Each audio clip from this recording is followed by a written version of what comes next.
Hello, this is Laurie Henderson. This is another episode in our series about ways to explore your family tree. This is on Family Finder. We're going to look at matches, the Chromosome Browser, and the matrix. So here's the screen under Family Finder. You'll see over here to the far right on the top of the column it says Ancestral Surnames.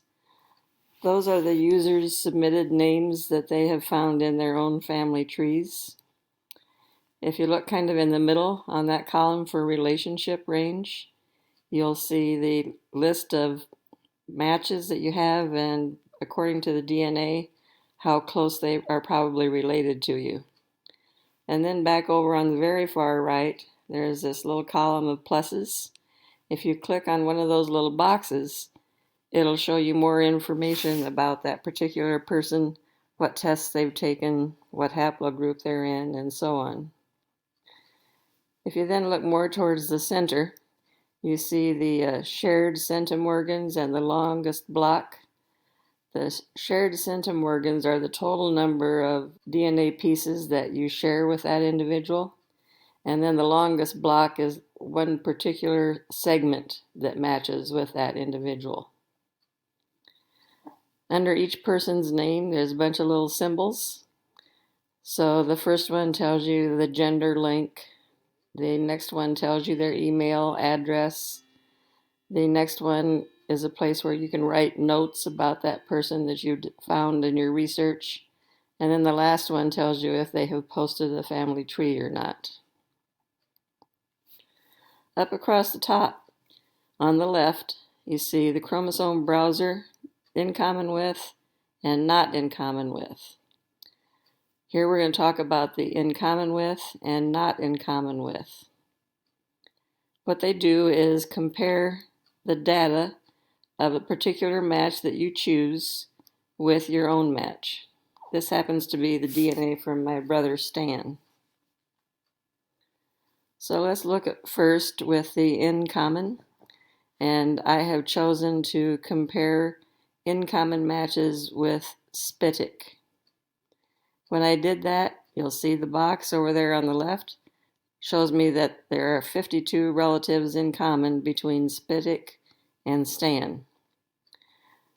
So there are 52 people that share that DNA, but it doesn't necessarily mean that that DNA is on the same segment of DNA. It's just total. It does suggest, though, that SPITIC, Stan, and Lee might share a common ancestor.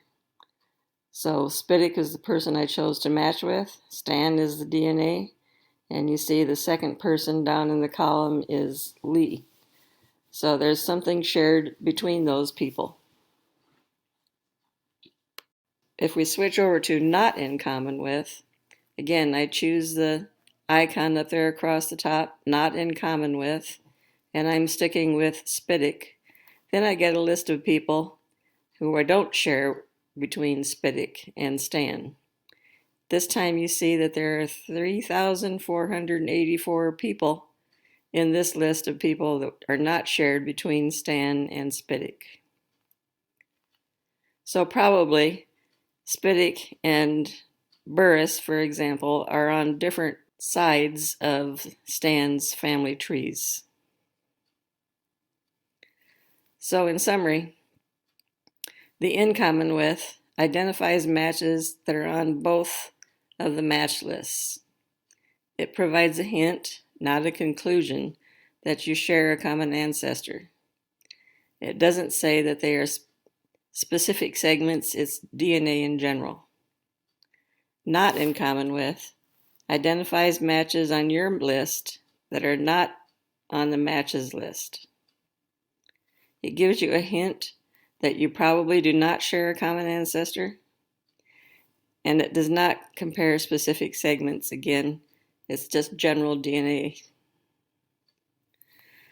So we move from there over to the chromosome browsers. Why would you want to use a chromosome browser? Well, it provides a visualization. It's easier to look at a graphic representation of the chromosomes as compared to a list of the chromosomes with the locations and the size and all those numbers associated with it. It helps you explore whether you and someone else might share a common ancestor. Now remember that this type of chromosome browser, we're talking about autosomal DNA. So again, you might match on a certain area, like the colors might overlap, making you think that you match, but the chromosomes that are depicted are actually a mix of maternal and paternal DNA. So it doesn't necessarily tell you which side of your family you inherited that stretch of DNA. I also want to note that there are a lot of chromosome browsers available. Here we're talking about Family Tree, but there's also one on MyHeritage and 23andMe and GEDmatch. So let's use the Family Finder chromosome browser here to see what we can learn. Up on the top right, I typed in Henderson. I'm going to look for all the people in the list who also match to a Henderson. You'll see over there on the left that I have come up with 60 matches. And in these 60 matches, some of them actually have the same last name, Henderson, that you see there on the left, or some of them have ancestors with the name of Henderson, like will show up over here on the right. To do the chromosome browser, I'm going to select 7 matches by checking in the box on the left, and I'm going to choose which one of the 60 I want to look at by selecting first from things that are relatively close in relationship, like second cousins and so on. The ones that have more DNA that are shared. Specifically, it's more interesting if they have longer blocks that are shared. Once you've chosen up to 7 that you want to compare, then click on the chromosome browser up on the top left. This is the results I did just comparing Stan and our sister Charm. You'll see here the numbers on the left are the numbers of the chromosomes. So the top one is chromosome number 1, and then chromosome number 2, and so on. There are 22 autosomes, and then the X chromosome down on the bottom. Remember that the X chromosome is inherited from the mother. On some of them you'll see some gray areas over either on the left or out in the middle. Those represent areas that are not well characterized. They are SNP poor areas, and so you can't get information that's reliable from those segments. The blue areas that are highlighted show where Charm overlaps with Stan's DNA. So there was a fair amount of overlap there, but if we look at a father-son chromosome map, you'll see that there's a lot of overlap within that close relationship. The further away you get, the less overlap there is. So here are a first cousin match, and you'll see again that there's a lot of overlap, but much less than there was with the father-son. So let's get back to Stan's DNA, and here I've run 7 potential relatives, and you'll see that the list of the people that I've chosen is there on the left, and the overlapping segments are shown on the right. With each of the individuals that I've chosen, there's a little bar on the left side of their square that is colored. That color translates over onto the map with the same color. So you can keep track of which individual is represented on which segment of DNA. So if we look at the first person, Lee, up there, she has a dark blue color for her bars, and those will correspond to chromosome. Well, looking at chromosome number 4, you see the top blue bars. Those are the segments where she overlaps with Stan. So now we compare amongst all those colors, and we see that Spiddick and Shelton and Lee on chromosome 1 have small segments that they share with each other. And then on chromosome 4, again, they have segments where they overlap. Drake is the light blue color, and he overlaps with these people on chromosomes 2 and 3. Bright, which is represented with a dark red color, overlaps on chromosome 10 with Spitic, and Burris has no overlap with any of the other people chosen. So now we have a pictorial representation of where some people in our match list share segments of DNA. Let's see if we can compare these to each other in a matrix. So we select matrix off of the Family Finder page, and it'll come up with a screen that looks like this, with a list of all your matches in the column over there to the left. Searching through those, you can find up to 10 people to add to your matches, which is shown on the selected matches column over towards the right. After you've done the selection, it will give you a grid that looks like this.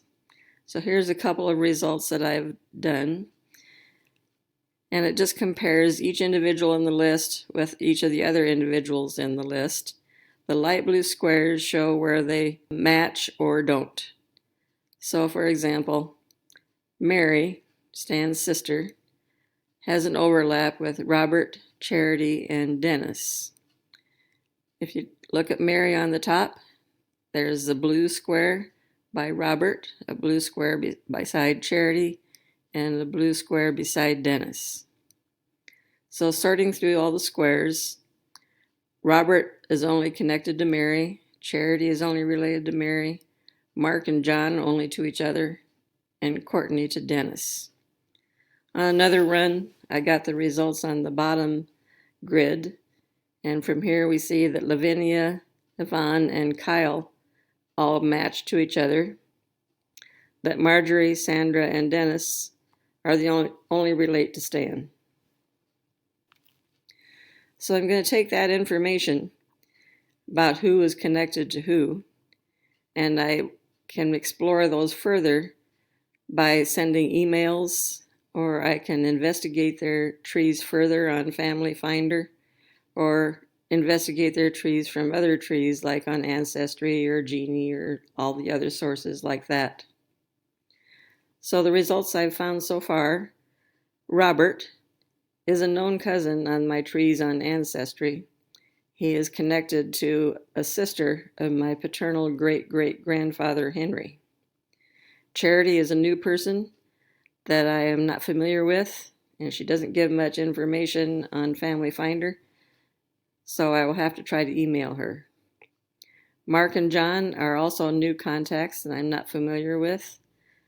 They do have trees posted, and so I'm going to have to send them emails to find out more. Dennis is a known cousin. He is connected to me through my great-great-grandmother Margaret Osler Banta. Courtney is new, but she's connected to Dennis, so maybe I can contact both of them to see if we can explore together how we might be connected. Lavinia, Yvonne, and Kyle are all known cousins through a sister of my paternal grandmother, Eva Condit Henderson. So there's some things that affirm some of the tree's members that I am already familiar with, and there's some new things to try to figure out. Now, some people will go on with this to map the whole chromosome, or to use this information to find shared common ancestors through triangulation, but that's another topic for another day. If you're a member of Clan Henderson, you can feel free to contact us for more help with questions or comments, or you can email me at laree.henderson@drake.edu. Thank you.